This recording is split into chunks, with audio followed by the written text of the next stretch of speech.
Hello dear students, welcome back to organise knowledge channel. आज के video में discuss करेंगे worksheet number 38 for class 6 Hindi व्याकरण सर्वनाम भाग 1। आज की वर्कशीट का विषय है बेटा, और ये वर्कशीट आपके लिए 23 फरवरी 2021 के लिए शेड्यूल की गई है।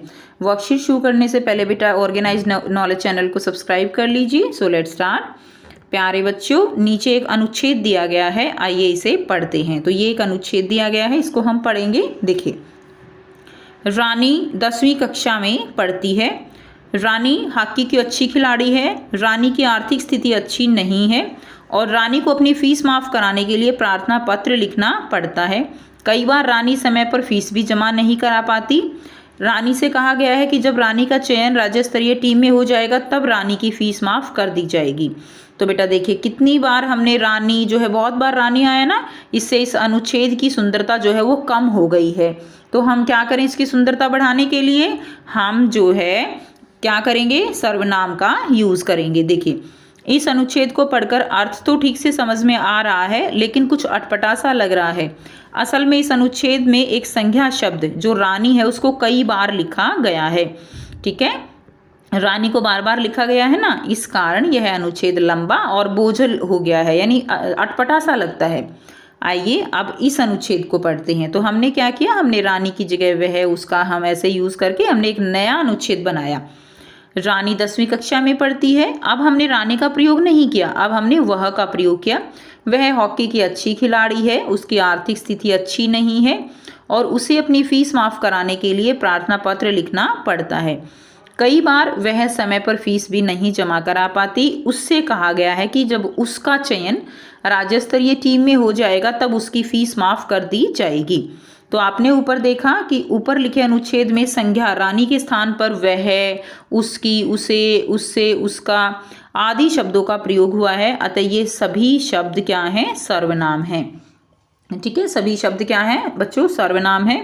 सर्वनाम यानी सबके लिए नाम, इस प्रकार हम कह सकते हैं। तो यानी ये जो सर्वनाम है सबके लिए नाम, ये हम किसी के साथ भी लगा सकते हैं। देखिए, संज्ञा के स्थान पर आने वाले शब्दों को क्या कहा जाता है, सर्वनाम कहा जाता है। याद रखेंगे बच्चों, संज्ञा के स्थान पर आने वाले शब्दों को सर्वनाम कहते हैं। प्रयोग के अनुसार सर्वनाम के 6 भेद हैं। ठीक है, तो कौन कौन से, पहला है पुरुषवाचक सर्वनाम। पुरुषवाचक सर्वनाम जैसे मैं, तुम, तू, आप, ये सब क्या होंगे, पुरुषवाचक सर्वनाम होंगे। ठीक है, उसके बाद देखिए निश्चयवाचक सर्वनाम, यानी जिसमें निश्चित है कि हम किसके बारे में बात कर रहे हैं उसको हम निश्चयवाचक सर्वनाम कहते हैं, जैसे यह, वह आदि। नंबर 3 पर है अनिश्चयवाचक सर्वनाम। अनिश्चयवाचक यानी निश्चित ही नहीं है कि हम किसके बारे में बात कर रहे हैं। ठीक है, जैसे कि कोई आया है, कुछ पदार्थ इसमें डाल दो। ठीक है, या कुछ चीज़ें हैं, तो मतलब कुछ का मतलब हमें यहाँ ये क्लियर नहीं है ना कि कितना डालना है या कौन आया है, तो ये क्या है, अनिश्चित है। तो इसको, इस तरह के सर्वनाम को हम क्या कहते हैं, अनिश्चयवाचक सर्वनाम कहते हैं। नेक्स्ट है संबंधवाचक सर्वनाम, यानी जिसमें संबंध होने का बोध जो है मिले, वो क्या कहलाएगा, संबंधवाचक सर्वनाम, जैसे जो। ठीक है, जो, सो आदि। नेक्स्ट है प्रश्नवाचक सर्वनाम, जिसमें प्रश्न हो, जैसे कौन आया है, क्या कर रहे हो, तो ये क्या होंगे, प्रश्नवाचक सर्वनाम, जिसमें हमें प्रश्न के बारे में पता चले, वो सर्वनाम प्रश्नवाचक सर्वनाम होंगे।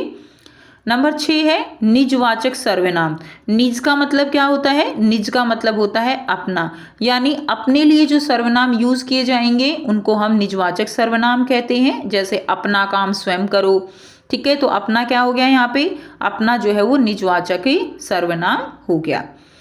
नेक्स्ट देखिए कि आपने क्या सीखा और समझा। निम्नलिखित वाक्य में सर्वनाम शब्द छांटकर उनका भेद भी लिखिए। जैसे दिया गया है मैं कल जाऊंगा, तो इसमें क्या है, मैं जो है वो पुरुषवाचक सर्वनाम हो जाएगा, तो आपको इसको अंडरलाइन करना है बेटा। ठीक है, और ऐसे लिख देना है, मैं पुरुषवाचक सर्वनाम। नंबर 2, यह कलम मेरी है, तो यह क्या है, यह निश्चयवाचक सर्वनाम है और मेरी क्या होगा, इसमें मेरी निजवाचक सर्वनाम हो जाएगा। यह और मेरी, मेरी यानी स्वयं के लिए प्रयोग कर रहे हैं, तो क्या होगा, निजवाचक सर्वनाम। बाहर कोई खड़ा है, तो कोई क्या है, कोई अनिश्चयवाचक सर्वनाम होगा। नेक्स्ट देखिए, बाहर कौन खड़ा है, तो कौन है क्या है, कौन सा सर्वनाम है, प्रश्नवाचक सर्वनाम है, ठीक है। कौन प्रश्नवाचक सर्वनाम होगा। नेक्स्ट है नंबर 5, मैं अपने आप पढ़ लेता हूं, तो मैं क्या है इसमें, मैं पुरुषवाचक सर्वनाम है।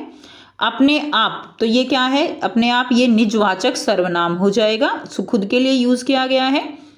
नेक्स्ट देखिए, गांधी जी अपना काम स्वयं करते थे, तो गांधी जी अपना काम, तो अपना क्या होगा, खुद के लिए यूज किया गया है यहाँ पे, तो अपना क्या हो जाएगा, निजवाचक सर्वनाम।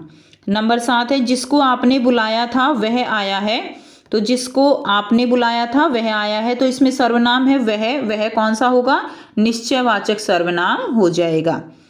नेक्स्ट है नंबर 8, हम कल बाजार गए थे, तो इसमें देखिए हम क्या है, हम जो है यहाँ पे पुरुषवाचक सर्वनाम हो जाएगा, ठीक है। तो ये जो है बेटा आपको अपनी कॉपी में इस तरह से लिखने हैं। तो ये थी आपकी आज की हिंदी की वर्कशीट एंड आई होप बेटा आपको वर्कशीट क्लियर है। एंड वीडियो अच्छी लगी तो लाइक कीजिए, शेयर कीजिए, चैनल को सब्सक्राइब कीजिए। Thanks for watching students, have a nice day.